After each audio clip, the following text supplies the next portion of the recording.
Okay, great. Great, fantastic. I think we'll get started now. So, warm welcome to all of you. Thank you so much for joining us. Today marks exactly mid-year in the 2024 calendar for our ICF Singapore monthly members event. My name is Nitya, and I am the Director of Professional Development. Along with me is Melanie Alciati, our Ambassador for Professional Development. And I have to say a big thank you to the ICF platform, because without such a platform, I don't know if we would be able to get such amazing speakers who continue to generously share with our members across borders. Andrea is not based in Singapore either. So we have a big thank you for her to make time and join us for today. The topic for today's session is how harnessing emotional intelligence unlocks empathetic and impactful coaching. And we are so excited to have all of you as we launch into this evening's session. So as you all know, but just a really quick mention, just a couple of housekeeping tips. At the end of the session, Mel will showcase the QR code so you can apply for your CCEU certificate. So please do stay till the end of the session. The link will be live for 24 hours. And after that, it's going to be a bit difficult for us to go back and issue any certificates. But if you have any questions or queries, please do email Mel. She will drop the ICF email address into the chat box. For those of you who are looking to renew your credential, please do keep your certificate with you, because you will have to manually upload this during the time of your credential renewal. Tonight's session has been pre-approved for 0.75 CCE units in core competencies and another 0.75 credits in resource development. And like I said, Mel will share the link at the end of the session. So now to the most exciting part of this evening, okay? I'm going to give a short intro to our very accomplished speaker. So Andrea is a former marketing leader turned leadership coach who supports leaders and leadership teams create value and achieve success whilst operating in a dynamic technology-driven environment. She leverages emotional intelligence in her coaching to support clients develop authentic, purposeful, and influential leadership. Andrea is a professional certified coach and a preferred partner of 6 Seconds. They are a global leader in EQ assessments and in EQ research. Andrea is also certified in a range of psychometric assessments. She holds an MA from the Cranfield School of Management and a BA from the University of Bath, and a diploma in Japanese from SOAS University of London. She's currently based in Delhi with her family, and that's where she's dialing us in from. Over to you, Andrea. Thank you so much for joining us this evening. Thank you, Nitya, and thank you everyone for joining. I'm just going to share my screen, so just allow me to do that. And whilst we're doing that, I'd just like to double check that you've got a pen and paper. It's not obligatory for you to join in the activity we'll do later, and we'll focus in on, we'll take people through one exercise with one volunteer. So as Nitya said, I'm based in India. I've worked for almost 30 years in Asia.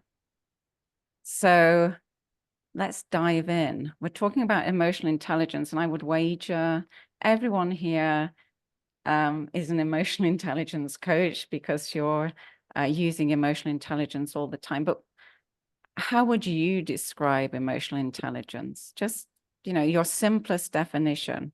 This is to get participation in the room. How would you describe emotional intelligence? If you type in the chat. Genevieve is first off the draw. Lovely. Self-awareness, absolutely. How well do I know what I'm feeling? My typical behaviors. Compassion, can I show compassion? Am I emotionally balanced? Interesting. Self-regulation, absolutely as well. How am I aware of myself and others, my feelings and others' feelings? So we're focusing on managing emotions, responding. I can see there's a lot of awareness around emotional intelligence. I won't read all the comments. But yes, absolutely. Emotional intelligence is being aware of my emotions, others' emotions, self-regulating, and also, I would say, leading ourselves, right? How am I showing up intentionally in alignment with my purpose and my values? So a simple definition is blending thinking and feeling skills to make smarter choices, because we are feeling and thinking beings, right? We are, first of all, feeling beings. Our emotional brain is much older than our rational brain. So blending our awareness of emotions with our ability to think is emotional intelligence. And really simple definition: how can we be smarter with our feelings? How can we make our feelings work for us? Which requires that awareness of emotions, but also that ability to analyze emotions. We're going to share some data later, but we conduct a lot of research into EQ. Well, 6 Seconds does, and it's freely available. I'll share that information later. And EQ is falling around the world. Likewise, it's falling in Asia.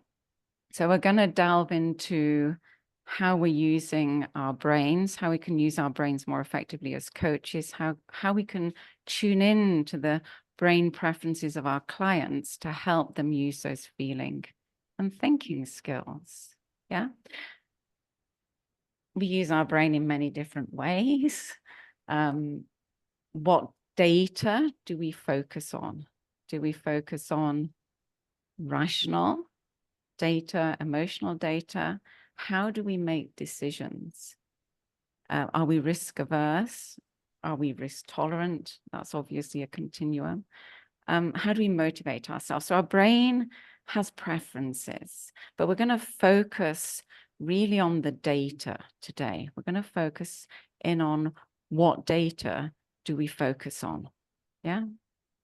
So as we go through this, I would ask you to tune into your own brain preferences, be aware what your own brain preferences are. Yeah. And our brain is not fixed, so our preferences may change depending on situation over time. But typically we have a preference for either rational data, focusing on rational data, which, as the name suggests, is the thinking skills. Do I focus on the facts, the figures? Do I apply the logic here? Well, am I in my head a lot of the time? And I'm really conscious of the colors here. This is just because I like the image. It's not that blue represents a certain gender or pink represents another. It's just that rational data is associated with our left brain, emotional data more with our right brain. But we confuse the two parts of our brain together with practice and intentional practice. So what's emotional data? Emotional data is, like I said, the feeling skills, the feelings. What does that mean? Am I tuning into the mood in the room? Am I tuning into what another person might be feeling? Am I sensing the vibe? What's the energy here? Yeah. So what's your preference? Do you recognize a preference in yourself? You could have a strong preference or a slight preference. And like I said, you will move between areas. Yeah. And so, like my saying in the chat, you may have some psychometric data, the MBTI, that's saying you're more focused on thinking, right, than feeling. So just be aware, there's obviously no right or wrong. We're just being aware of ourselves. Self-awareness is critical to practicing emotional intelligence. But the question then is, as a coach, how does that show up for you? How does that brain preference show up for you? And I'll be very honest here, I operate more from a rational data perspective. So what am I focused on? If I'm in a coaching session, I know my tendency is to gather the facts, and I typically coach leaders in tech organizations or global multinationals. So I'm trying to understand, well, who do you report to? What's the structure? What's the decision-making processes? What are the time frames involved here? So these are very like thinking brain kind of questions. What are you thinking here? What are your thoughts around this situation? What are your thoughts around this change in the organizational structure? I have to be very aware that's where my brain goes first. So as I'm saying this, also please think, where is your brain going? What kind of questions do you ask? Where do you gravitate? And obviously the future questions will be, how effective is this? Then I have to be very conscious that I can be making logical assumptions. So I'll give you an example here. So I was coaching someone that's in an organization that is very much move up. The objective is to move up in this organization. So I was coaching this person. I said, well, I was about to say, well, you've got this behavior that isn't serving you very well. You tend to get angry. How are you going to get promoted if you keep displaying this behavior? I saved myself at the last minute and said, well, what motivates you? So I'd made this assumption based on the context that this coachee, this leader, would also be focused on getting promoted. And then it was a huge surprise to me when I asked, so what motivates you? And he said, well, what motivates me is serving my customers. That's my motivation. So again, it was that tuning into, I don't know, and reminding myself, I don't know. There might be data in this organization that's suggesting something, but I don't know. So resist making what you think are logical assumptions. But that's what the rational brain does, right? And operating from my head. I'm in my head. I'm asking these questions that are in my head. They're not in my heart. Even though I say to myself at the beginning of every session, start from the heart, tune into myself, tune into what this person needs. Emotional data focus is, like I just said, what's going on with the people? How are they feeling in this situation? What's the mood in the organization? What's the mood in the team? What are some of the emotions you're experiencing? So I have to be also conscious that some of my clients don't appreciate the word feeling or emotions, right? So I have to rephrase it. How is this showing up for you? What's going on for you here? But like I said, we can jump from a rational brain to the emotional brain. I could be focused on rational data one moment, but emotional data in another. And if I could just share this illustration, where I was coaching two leaders in the same organization, but in different geographies, reporting to different C-suite executives. And I didn't realize that they'd both been tasked with the same objective. But as I was coaching each of them separately, I became aware that there was some competition. And I actually brought this to supervision because I really felt a strong emotion of worry. So the two different geographies were the US and India. And I had this worry that the leader in India wasn't aware that they weren't being perceived in a stronger light as a leader in the US. So I was worrying about that. So I had to tune into this emotional data, and it was triggering me to jump in and save. I thought, I've got to save this person in India. I've got to save this client. There's this perception of them. That's when I really worked through, why do I need to rescue this person? Why am I worrying for this person? Why am I assuming that they're wrong, or they're being perceived as not as effective in this situation? So I had to really contain my coaching, and I know you know this, I know all good coaches know this, we contain each client. We don't mix things up or intervene, but it was the emotion that I was having trouble dealing with. I hope that's making sense to you, that I'm feeling this. Why am I feeling this? So for me as a coach, you know, what's the wisdom in that emotion? What is that emotion trying to tell me? And taking time to unpack that. So I don't want to go into supervision territory, but I had to take that to supervision, that why did I react so strongly and feel I needed to jump in and rescue?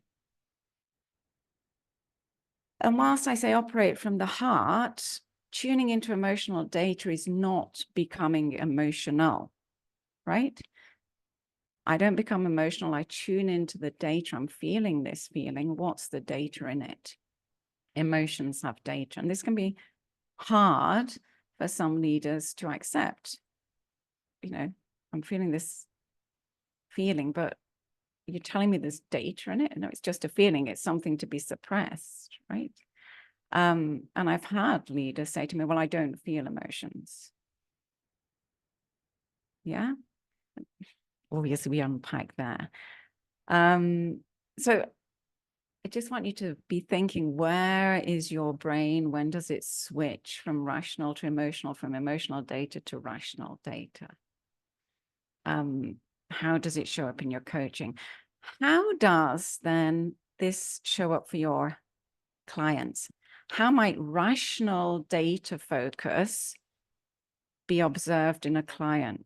Can you think of any of your clients who you believe has a very strong rational data focus? And how does it show up in them?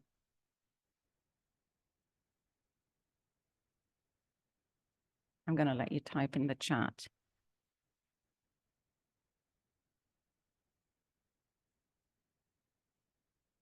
So they go straight to the analysis. Nimal is saying, well, let me analyze this situation. What are they analyzing? They're not analyzing the emotions, right? They're analyzing the data. These are the facts. These are the figures here. Yeah, let me jump to problem solving mode. Let me just, let me solve this. Yes, absolutely. Absolutely, Nietzsche, not willing. I don't want to go there with emotions. That's why I say I don't use the word emotions for some clients. I just say, what's showing up for you? How is that for you? Sometimes, I can say, is there a color associated with that for you? Yeah, they want evidence. They want tangible outcomes. Yeah, being very rational. Well, this is the right thing to do. This is the data. This is what the data shows. So yeah, not being personal, not talking about feelings, talking about tasks. This is what we need to do. These are my objectives. These are the goals. Yeah, this is plan A, plan B, plan C. People don't figure in it. Yeah, I think so. It's evident in the language. Great point, Aaron. Comes out in the language. I'm thinking this. I'm doing this. This is the data behind this. This is objectively speaking what we need to do. Yeah. Yeah. Sometimes if you give an analogy or a metaphor, what? A lot of times people are able to, though, if you give them the space and don't say anything, they will activate that part of the brain. But yeah, it's all about the facts, problem solving results, yeah, target numbers. So I've coached sales leaders who say, well, this is a target. They have to get over, they have to head to this target. They know the target. How is that, repeating that, helping them? How can you create more value rather than reiterating the target to them? Yeah, specific goals. So all this shows up. So just one more story around rational data. So I mentioned the leader who was really highly thought of, highly effective, loved by his team, but he had a real customer first mentality, and that was his value. And his default behavior when someone didn't think customer first was to get angry or retreat into a shell and not speak up. So I was trying to get him to be aware of, well, how's that helpful? How's your anger helping you? What's it signaling to you? But he wasn't getting it. So the question, can you imagine the question that prompted him to take action? It was marrying that value of customer with this behavior of anger. So how is your anger actually, you say you're here to serve your customers, but when you get angry in those meetings, how does that serve your customer? And that's when the click happened. And then diving when, what are the triggers around that? When can you anticipate that this is going to happen? How can you preempt that? So there's a technique when you feel that you're going to get angry, or when someone's going to trigger you because they're not talking customer first, then what are you going to do? So pre-armed is forewarned. So he learned to have some set phrases that he would utter. He learned these from a more senior leader. Oh, thank you for that point. Now, could I share some data that seems to, challenge your perspective here? So he had to preempt his anger. He had to handle that situation by saying something that took him out of his anger. Yeah. And so he's in his rational brain. How can he get to his emotional brain? How can he recognize that emotion and use that data? How does an emotional data preference show up in your clients? What might be a display of emotional data focus? I'm not saying they're emotional, but they're focusing on emotional data. There's a difference, right? How might that be evident? I feel the language is always a big clue, Jaya. Absolutely. I sense, I feel.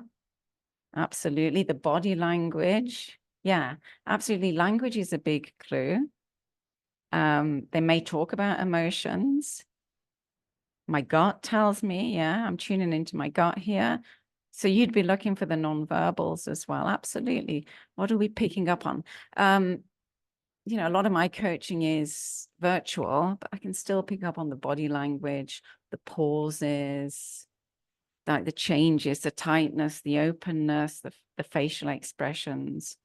Absolutely.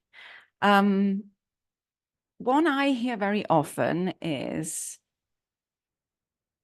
and I don't know if it'll resonate with you, is, someone in my team's not performing.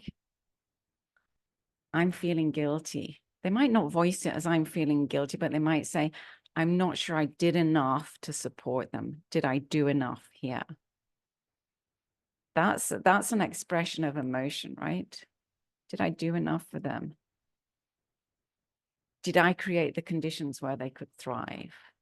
So the underlying that, I'd ask them to unpack that. So you're saying, did you do enough? What's underneath that? What's driving that observation? I might go, what's the feeling behind that? Can you tell me? And then we can go into the feeling. Yeah. How is it showing up? Are you aware? Do you recognize when I say that situations where people are expressing an emotion, but they're not really expressing it in so many words? Yeah. I'll just share. So we're trying to get, when people are, and I've been coaching quite a few people who are stuck in emotions. So tough situations have happened. Maybe they've lost a job and they're stuck in these emotions of anger and resentment and jealousy that someone gets to inherit what I've done. Now, we unpack those emotions. We'll do that in a little process in a moment. But I just want to share one more story. And it's about a leader who, again, was performing really well.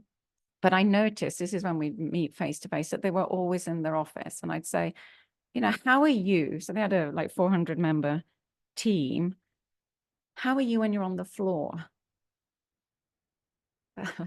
What do you mean, how am I when I'm on the floor? So, when you're walking around the floor, how are you? Oh, well, I'm usually in my office. People usually come to me. So finally I said, when you have to get out of your office and actually go and speak to someone, how are you when you're on the floor? And then the answer was, I'm just going from A to B. That's a task. I'm going from A to B. So how is there an opportunity there to, to connect with your team? What do your team want from you when they see you on the floor? So there's a complete lack of awareness that everything I'm doing is communicating something. Yeah. Regardless of whether you're intentionally communicating something or not. So I've noticed that in quite a few leaders in the tech industry that they're very comfortable being in their office, but the challenging question is, well, how is that serving your people?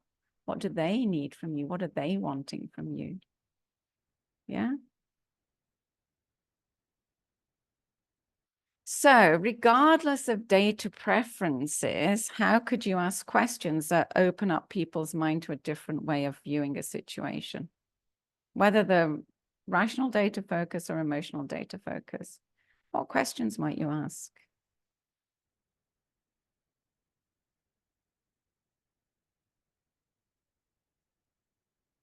I can see people furiously typing. Some ways. Oh, Aaron, that's a very deep question. What do you sense in your being, right? And sometimes people will be willing to go there. Sometimes they won't. Yeah, you might have to backtrack with a more heady kind of question. But when I speak with rational data people, I say, well, there's data around emotions, and the data and emotions, and that data and emotions drives people. So if you're only focusing on the facts and the figures, are you leaving half the data on the table? That's a very challenging question for people, especially those leaders who are very much looking at the targets, the facts, the figures, and they like the data. So you challenge them with the question, are you leaving a lot of data on the table there? Yeah, what's your gut telling you? People are more likely to go to the gut than maybe the feelings. And I'm talking about my market. Your market may be different. The leaders I coach are different to the leaders you coach. So you know best, right? What's where your clients are willing to go. Yeah, so yeah, how is this impacting you internally? What's going on internally for you? Take a moment to talk to me about that. Tell me about that emotion. What's in it? What does it mean for you? What are you feeling right now in your body? What's that telling you? So feelings are physical and they're emotional, right? What's that voice? What's your heart voice telling you? So someone said to me once, I get my clients to put their hand on the heart and say, tell me, what's your heart telling you? Were you experiencing this in your body? Some people get very cagey about, going to their body. So you need to be conscious that they're okay with that. So look, great question. So I just want to take you through a process that I've used when I've been working with very rationally data-focused leaders. Yeah, which is typically the leaders I'm working with. And as we do this, so Nitya and Melanie have very kindly sourced a volunteer, Hazel. But whilst Hazel's working through this is a process for you to go through, right? If you're okay with that. And that's why I asked you to get the pen and paper. So for this, I'll just stop share, if that's okay, yeah? So we've stopped share. And Hazel's on screen. So I think typically what we'd ask you to do is, if everyone comes off screen, so Hazel's not distracted, and obviously I might get distracted too. So just come off screen and just choose a situation where you're conscious either that there's some something's not working for you, you notice a pattern, there's something you just want to get to grips with, right? Yeah. So get your pen and paper ready, because Hazel's been very kind to volunteer. Yeah. Are you okay, Hazel, to start? Yeah, Yeah. sure. Okay. Wonderful. So, do you have a situation in mind, Hazel, that you'd like to get clarity on? Yes, I do. Okay. I think so. What I've been feeling recently is when I was thinking about it, what actually first thing that comes to my mind is that I felt really tired this period of time. But as I was thinking about my problem or like why am I asking myself why I'm feeling that way, I felt that other things started to surface. I felt like there's also emotions of overwhelm. Like I feel overwhelmed. And at the same time, I felt that there was a little bit of a rebellious, rebellious part of me showing up as well. So maybe to give you a little bit of context, I think May was a very busy month for me. So other than work, I have visitors from China and Taiwan. And I also felt the obligation to really help out with to bring them around, show them around. And at the same time, I have a 8 months old baby as well. Mhm. Yeah, so this year has been a little bit more challenging, and I felt that it kind of um it felt bigger in the month of May. And when everyone's gone, and like my visitors have left, I just feel really drained at the end of everything. A part of me hears a voice that says that like, could you like I just want to rest. A part of me just really want to rest. And another part of me says that, oh, but I need to work, because I'm sort of in a sales role, commission-based role. So like I'm very much how much work I do, it's pretty much what it's up to me, right? So Mm. I felt that some of my colleagues are telling me that, you got to get going, like, there's no break for you. And then there's Mm. a part of me that feel like I'm pushing back on it. Like, I don't want to. Like, can I just take a break? Yeah. So like I'm feeling like all these different voices in my head that's kind of fighting with each other. Mm. Okay. So, if I hear you correctly, Hazel, it sounds like there's a lot of different voices in your head, almost conflicting. So you're aware of May was a heavy month, you were feeling overwhelmed. Mm, There was that sense of it was almost too much, it was too big, you were tired and drained. And then the voices is saying, well, I want to rest. But then there's external voices saying, basically do more, get going. And a voice inward saying, I also need to work. exactly. So just take a moment and can you tune in to some of the emotions that are behind those voices? If you had to share some of those emotions, would you be able to share them? The emotions behind the voices.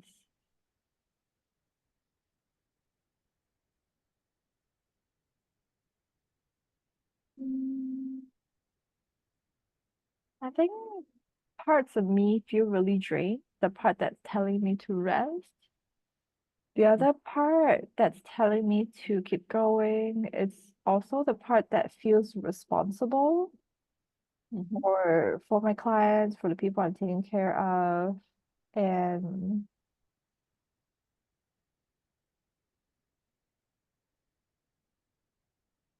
mm, I think there's a little part of me that also feels, I think what I call rebellion was also there's this little voice of courage telling me that I need to stand up for myself and not just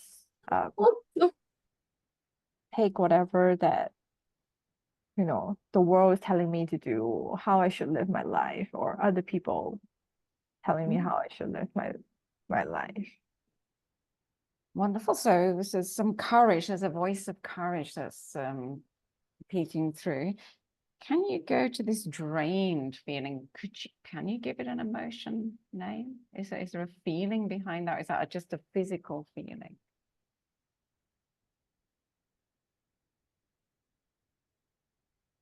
The feeling behind drain.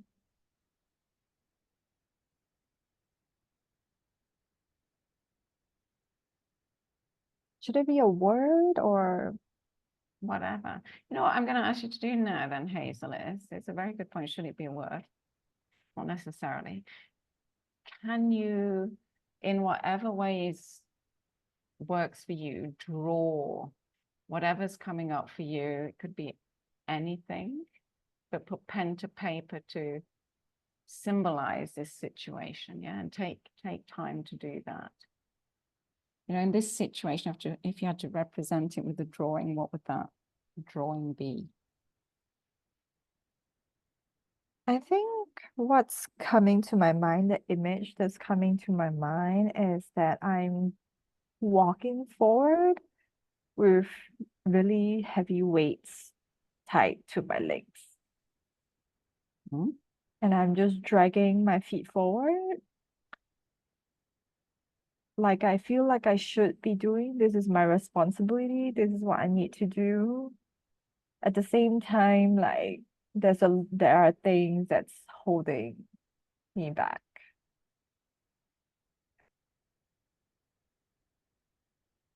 I'm still going to ask you to draw that in whatever way makes it's showing up for you. Can you just draw that? Okay, sure.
I'm done.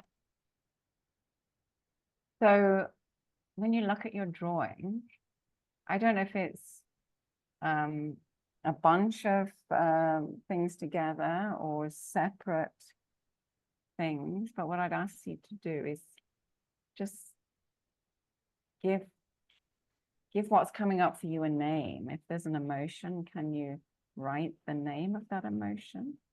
Or if you want to just name it in a non-emotion word, can you name it?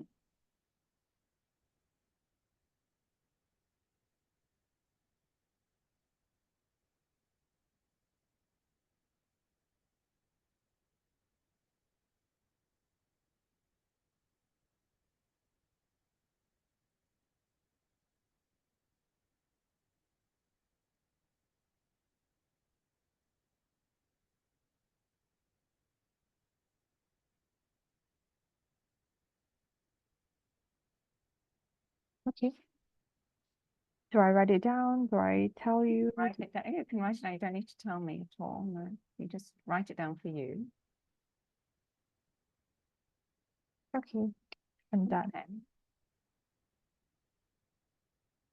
And when you look at what you've written,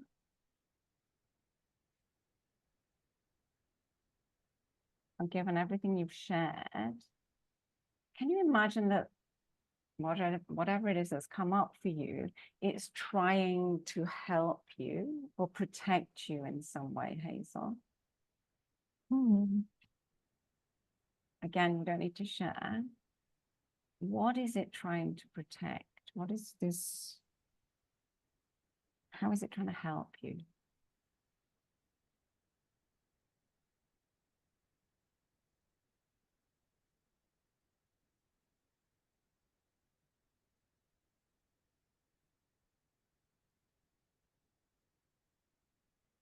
What's coming to me is that it feels like it's telling me to slow down. And it's because that it's not that it's a bad thing. It's more because to remind me to focus on the long term. It feels like it's telling me that it's not a short-term game, it's all about the long term. So it's more important that, I rest when I need, I get recharged, and so that I can also show up in my best self rather than trying to play the short-term game and potentially harm myself in the long run, where if I keep going like 24-hour, right? Like if I keep going like a rat on the wheel. So can I ask you for a moment to just breathe in that wisdom that you've just shared with me?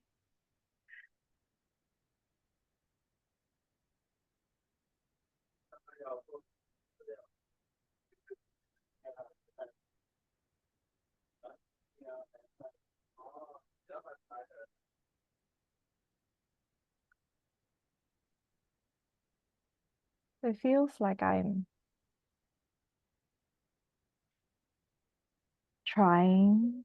finally giving myself some permission to rest.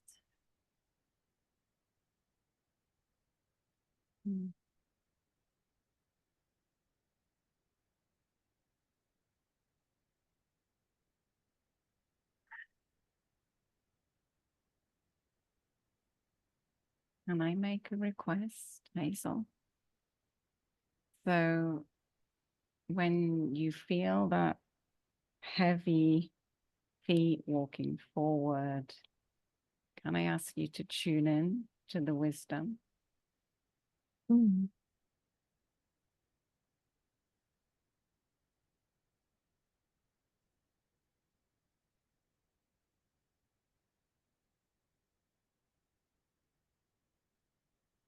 I'm conscious of the time. So I'm going to leave the wisdom with Hazel and say thank you very much Thank you, for Andrea. sharing very openly what you're experiencing and working through the process. Thank you, Hazel. Thank you, Andrea.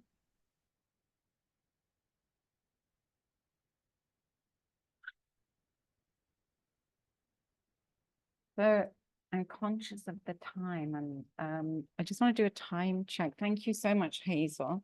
I'm not sure if people were working through their own situation or emotions. But I hope you saw how this can help you take people from what might be the typical rational brain, and I'll be very honest with you. In Asia, the rational data focus is very strong. That's a strong focus area. I have shared the process at the end of the deck. This is a simplified version. Whatever you're hearing, there's going to be emotions behind it. And can you help people unravel the emotions and find the wisdom in the emotional data? And you know that emotions are energy. Can we channel that energy that may not be serving your client in a way that better serves them? So rather than, in Hazel's case, pushing forward, having the courage to rest, let me channel that energy into resting. Can I take a minute more? How much time, Nitya? I'm gonna go, I know in Asia, the rational brain is very strong, so I'm gonna share some data for a couple of minutes. Go ahead, no problem. No problem, that's fine. So this is from research. 6 Seconds conducts every year or 2 years research globally into the state of EQ. Don't get overwhelmed with the data. The blue line is 2017. The orange line is 2023. And this is Asia emotional intelligence scores. You can see that ability to name emotions has dropped. Emotional literacy is, can I name what I'm feeling? People typically can name 3 emotions in the English language, and there's 3,000 emotion words in the English language. So be patient with people. They need to enhance their emotional lexicon. This is the area I really want to focus on. This is where we see the rational data focus. The ability to think is very strong, relatively very strong in Asia. You can see it's not dipped so much. So great rational data focus.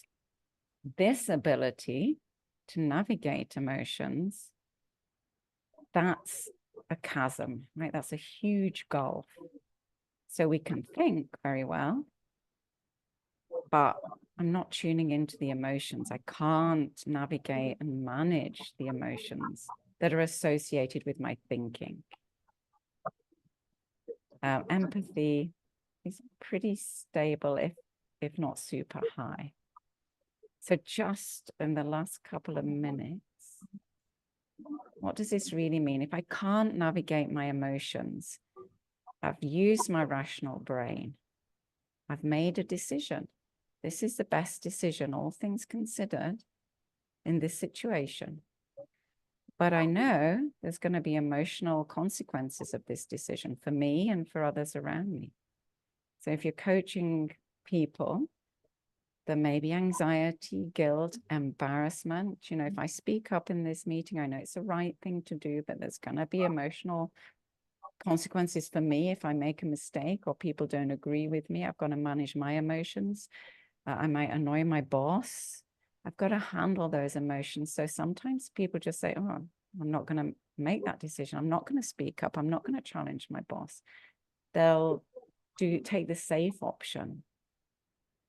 So how can you help people transform, be aware of those emotions, transform that energy, drawing on a sense of optimism? With effort, I can change things. Resilience, which is super low in Asia, and tune into what they value to take that decision, handle the emotional consequences for themselves and others. Because if we don't do that, we're not making the best decisions for ourselves. Yeah. So on that note, I will say thank you to the team and to everyone here. And I'll stop sharing. And hand back to Nitya and team. Okay. Thank you, Andrea, and also thank you so much, Hazel. There's a little bit of background noise. I'm not sure where that's coming from. Okay, wonderful. We do have maybe another 2 or 3 minutes. If there are any questions from the audience, please feel free to come off mute. I think we can take about maybe 1 or 2 questions at max. Are there any questions? I know there are quite a few comments in the chat. Hi, Andrea. I had one question. I thought you were mentioning, I heard you saying Asians are low on resilience or something like that. Where did that data come? Because from whatever I generally read, Asians tend to be pretty resilient given the arches that they come from over 2 or 3 generations to relatively more prosperous state. Just curious to know where the data is showing that resilience is low. So I'm sharing in the chat the research I referred to. And, I was talking about, actually, I didn't talk about success, but our brain, we've all got the same brain capacities, and there's different competencies and talents associated with success in life, and resilience is obviously one of them. That's one of the lowest scoring competencies in Asia. I'm conscious there's over 4.5 billion people in Asia. So I don't want to broad brush this. That's why I'm asking you to think about the organization, the team, the individual. That's the complete data. So I'm not saying that's relevant for you or the people you coach, but that was the data that came from the research. I thought I just shared that in the chat. Did I not just share? Oh, yeah, I did. Yes. That's it. Yeah. So, and the strongest competencies are really around evaluation, thinking things through, prioritizing, reflecting from different perspectives. So they're the highest competencies in Asia, with the caveat that Asia's hugely diverse, right? The research is in that link I just shared, so feel free to download that. Thank you. Andrea, we have another question from Dirk. Question around how can the topic of resilience be addressed through this process that you've just shared? People are shy to speak up. When people are shy to speak up in the process. Dirk, would you like to come off mute? Yeah, hi, Andrea, Dirk here. It's shy to voice their own opinion, right? For maybe losing face and better just to stay quiet and avoid being embarrassed. Yeah. So I mean, we all have a different approach, but I usually ask a lot of questions around that. How does that help you in that situation? And I'm not going to push the person, you need to be more resilient. But, what is there a step you'd feel comfortable taking here? If you're sensing they're lacking resilience, or they're giving up, or they can't face a difficult decision, that typically, is there something you could, or what do you need for yourself to feel secure in taking a tiny step here? Do you even want to take a tiny step here? Because the data may be for them, they've weighed it up, that here, this is the best thing for me. But, would you want to take a step here? How is this serving you? How is this serving your team? So often I'm coaching leaders who are not speaking up for the team. How is this serving the organization? How is this, like Hazel was saying, serving you long term? And just be curious and let them decide, because as well, in a session, people are still processing outside of the session. They may think, oh, you know what? Maybe there is something I can do here. Maybe there is something I can change. But just giving that space and not pushing, just sitting there for them may help them. I would love to hear what other people say. I'm not doing, the wisdom's in the room, guys. We may have to bring you back in for a more experienced, longer session workshop, but I'm afraid that for tonight, that's pretty much all we have time for. So, Andrea, thank you so much. We collectively, from everybody, there are lots of messages in the chat, and thank you, much appreciated. I know it's been a very, very short session, and there's only that much that can be done in this session, but really appreciate everything that you've you've shared with us. Andrea has also shared the slides in PDF with us. So when we are issuing the CCEU certificates, we will share the slides with everybody as well. This is the time to take a group picture. So can I please invite everyone to come back on your cameras? Yes, thank you. And have your lovely smiles. We have almost a full house, so I will take 3 pictures. So if you could just bear with me, okay? I know for ICW, we did the ICW, but for tonight, I think we could do anything, any sort of non-verbal action that signifies energy, and of course, thanking our speaker. So I'm going to go with this. But if anybody wants to use any other hand gesture, go ahead. On the count of 3, I will take 3 pictures. Okay. 1, 2, 3. Okay, please hold on. There you go. One more. The rest of you on the screen. On the count of 3. 1, 2, 3. And one more, just in case we have anybody who has closed eyes. Sorry, bear with me. Last one. 1, 2, 3. Okay, wonderful. Thank you, everybody. Just a few more slides, and then we're going to be closing the session. So Mel typically runs this last couple of slides, but I believe her internet connectivity is a bit patchy tonight. So here is the QR code that links to the feedback form. Please do give us any comments, recommendations, because everything that you share with us in this form is going to help us curate the events that are going to happen in 2025, because all the events for 2024 have already been set in motion. Mel will also place the link for the feedback form. I think she may have already done that in the chat box. Okay, wonderful. And while you're taking a couple of minutes to fill out the feedback form, let me also take this moment to just showcase the upcoming events. So next month, we are going to be having Anne DeVoe speaking to us about the leadership maturity perspectives and how we can make uncertainty your ally. We welcome members from other chapters as well. There's a very nominal fee. The idea is for us to collaborate more with all the other ICF chapters. Oh, sorry, I've pasted the wrong poster in the center, but Sakina is going to be talking about coaching around DEIJ and how we can support our clients in understanding and breaking through unconscious bias.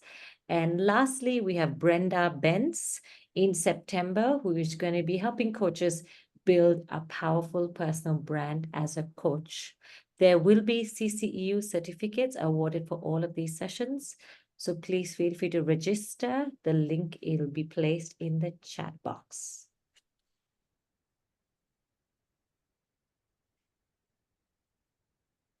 We also have a QR code on these slides. If you want to go directly and register, you can just use the QR code as well.